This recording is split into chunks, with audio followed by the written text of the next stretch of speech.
911, where's your emergency? I need an ambulance right away. My son just overdosed on heroin. What's your address? Please. What's your... He's unconscious. Please, hurry. Okay, stay on the phone with me, okay? Okay. Please 177. hurry. Please hurry. Is he breathing? I don't know. David, why isn't he breathing? Yes, but I can't wake him up. I can't wake him up. Please hurry. Stay on the phone with me. Stay on the phone with me, okay? Okay. Basically, all we can do is intervention. We take care of the patient. We transport him to the hospital. Very unfortunately, it's a revolving door. We get the same patient 2 times a day, 3 times a day. We do an excellent job on resuscitating the patients, transporting them to a facility, but at that point, there's no intervention, and the patient basically walks away and goes back to, unfortunately, doing the drugs.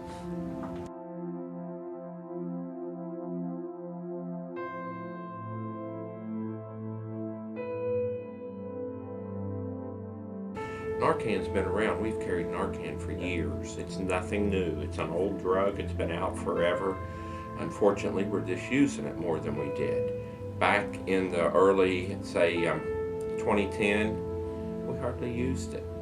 Honestly, it would expire on the truck before we would use it.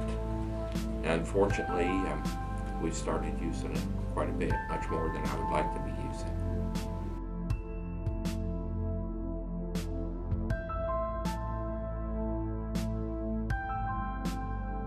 So about 60% on any given day of those patients have underlying opiate addictions. 60%. So that's a great deal of the population that's admitted to this hospital. So I think there's estimates that are all over the city about how many percentage of people are in the hospital have an underlying opiate addiction at any given time. But when we think of the numbers that the mayor's office tells us about, over 1,400 people entered either one of these hospitals in town with an opiate overdose last year, which some of those needed ventilators, some of those needed 6 weeks of antibiotics.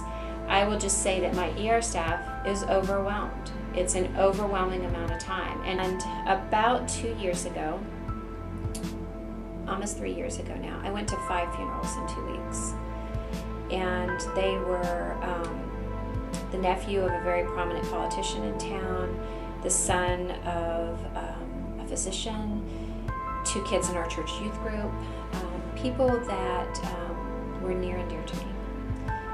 And for the first time in my life, I got a wake-up call of this is really close to home. Not only was it at my work, but now it was in my personal life. So I decided to take some time off and go to every drug rehabilitation center within about 200, 250 miles of here. And I asked people, I asked the addicts, what did we do right and what did we do wrong? What could we have done? What made a difference? What didn't make a difference?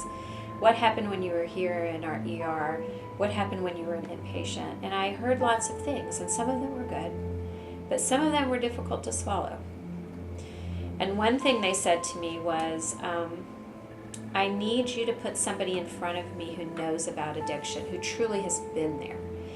And that was the impetus for me asking our administrative team if I could have drug addicts in recovery coming to help me at the bedside in persuading people to go to long-term care instead of keeping this rotation of going to the ER and possibly increasing their risk of death and future overdose.